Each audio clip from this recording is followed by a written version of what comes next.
You see, alcohol. I dealt with it last night, I think, by the way. He says in this book, alcohol. He says 11 million drunkards in America. 11 million drunkards, he says. These are his terms. In my country, they don't call them drunkards. Especially the whites, you can't call them drunkards. They'll punch you on the jaw. You have to call them alcoholics. You know, they're sick people. See, when you say drunkard, it's very, very pungent, strong. Can you say drunkard? But when you say he's alcoholic, the person is sick. So he needs some treatment.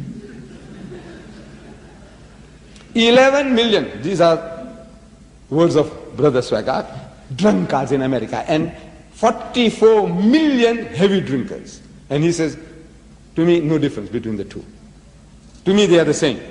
Whether you call them drunkards or you call them heavy drinkers, to me, they are the same. I say, MashaAllah. MashaAllah, praise be to God. We have such a brother who speaks like a Muslim. The only thing is, I said, look, go one step further. To solve your problem, you have to go a step further. I said, include your social drinkers as well in that list of yours. Because the Holy Prophet Muhammad made no distinction between these three groups that you are thinking of. You know, you got the drunkards, you got the heavy drinkers, and you got social drinkers. The Holy Prophet Muhammad sallallahu alaihi wasallam, he said, whatever intoxicates in greater quantity is forbidden even in smaller quantity. No excuse for a nip or a tart. Finish, out. He said, strong words, he said, cursed is he who grows grapes for brewing. Growing of fruit trees in Islam is an act of virtue, blessing. Allah will reward you. Whether you plant fruit trees for selling the fruit or for eating it, Allah will bless you, He'll reward you. He said, on one occasion, he said, you see, if you get sure knowledge that tomorrow 12 o'clock at noon, the earth will be doomed, finished. It's coming to an end. Yawmul Qiyamah will set in, 12 o'clock tomorrow. And you were supposed to plant a fruit tree today. So what must you do? It will take 7 years for it to bear fruit. 7 years. He says, plant the tree. Allah will reward you. That mighty messenger of God, he said that if you plant grapes for the purpose of brewing, not for eating or selling, but for the purpose of brewing, like my place in the Cape, in South Africa, we have what is called the Mediterranean climate, and grapes grows beautifully there. That's the best wine growing country in that area. And you inherit 100 hectares of land, 200 acres of land. So what am I going to do? I said, plant grapes, the wine. But I said, who's going to buy it? I said, don't worry, there's a winery there, there's a brewery there. Unlimited amount they are prepared to buy from you. I said, right. If you did that, the Prophet of Islam says, cursed is he who grows grapes for brewing. Cursed is he who crushes it. Cursed is he who bottles it. Cursed is he who sells it. And cursed is he who drinks it out. No, you have nothing, no truck with that stuff. This is Islam. And your solution to the problem is this, total abstinence, said the Prophet of Islam, on instruction from Allah, revelation of God in the Holy Quran. Ya ayyuhalladhina amanu, so you believe.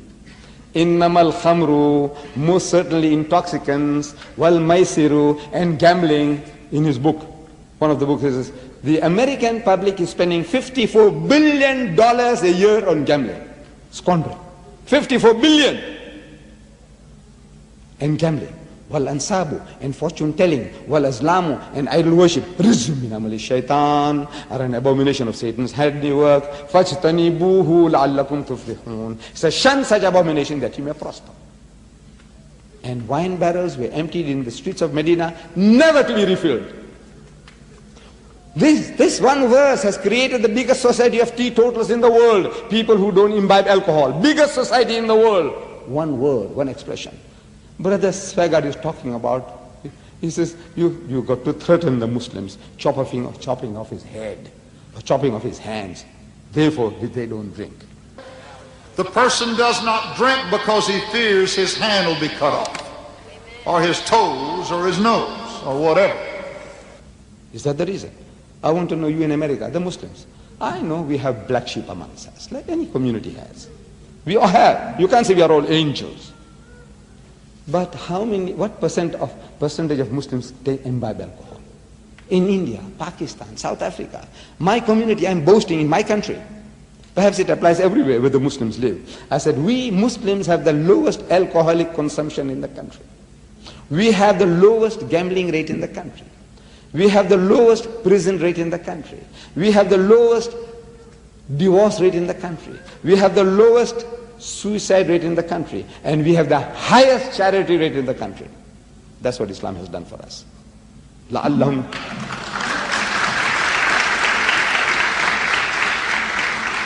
Wallah, it's Islam. Nobody has threatened me all my life that I shouldn't smoke. My father used to smoke cigarettes. I don't touch it, my children don't smoke it. I didn't tell them one day in my life. One of the son is here with me, the other elder son is in South. I never told them one day, don't smoke. I never told them. No, I'm sorry, I beg your pardon. Out of my 6 brothers, 1 or 2, they do smoke. They do smoke. But my family, no smoking. In my life, I haven't touched that stuff. Nobody threatened me. My father didn't tell me I mustn't smoke. I don't smoke. I don't gamble. I don't date. I don't court. I don't dance. Nobody threatened me. Said, look, if you do that, you go to jail. Or if you do that, we'll chop off your head. Nobody told me that. I don't know if anybody told you that you mustn't drink, otherwise we'll chop off your head. Anybody tells you here that? Anybody controlling you? No. What does it?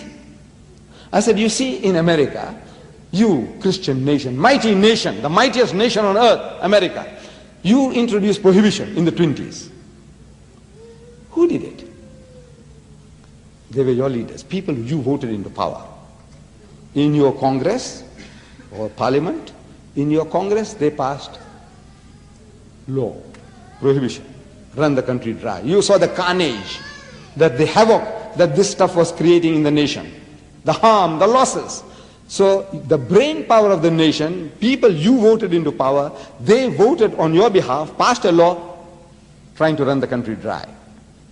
No Arab government ever threatened them. No Muslims ever threatened them. They said, look, if you don't stop drinking, we won't supply you oil. Because there was no oil. They didn't have it. The Arabs, they had no oil to threaten away. They said, look, if you don't stop drinking, no oil for you anymore. No. It was your nation, your brain power, and you passed the law. And you failed. You failed miserably. The mightiest nation on earth, with the backing of the government, the brain of the nation, your propaganda machinery, everything and your police force put together to try to implement prohibition, and you failed. This mighty messenger of God, in a desert country, among a barbaric people, he makes the pronouncement, and wine barrels were emptied, never to be refilled. Miracles! What miracles are you talking about? Here is a miracle. With all your miracles, you can do nothing. Your problems will increase. You have your handful. These are handful. You know, you say, born again. You know, I says, now we got the Spirit in us, and we don't touch it anymore. I says, great. I take off my hat to you. Great. And everyone who testifies, everyone without exception, will tell you that I was a drunkard. I used to smoke marijuana. We call it daha, ganja. I used to take drugs. I used to do this. I was promiscuous. I was gay. I was a sodomite. But now, I don't do those things anymore. I say, congratulations to you. Congratulations. But I said, you see, something took you out of the mire, out of the dirt, out of the filth. Congratulations to you. But I said, but the system that stops you from falling into the mire is a better system any day. Prevention is always better than cure. And you are not able to cure those 55 million drunkards. With all your Holy Ghost and all your lecturing and moving people, you know, to queue up by the thousands, you will not be able to solve the problem. The answer is total abstinence. And the only religion on the face of the earth which says don't touch that stuff is Islam.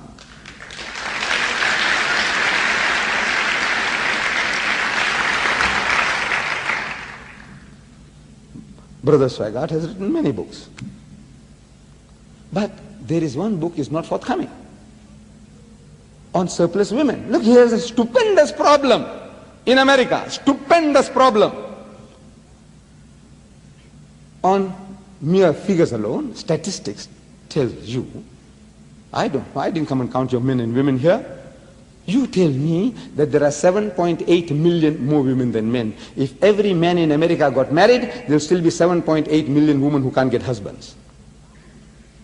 Yeah, problem. Why don't you touch it?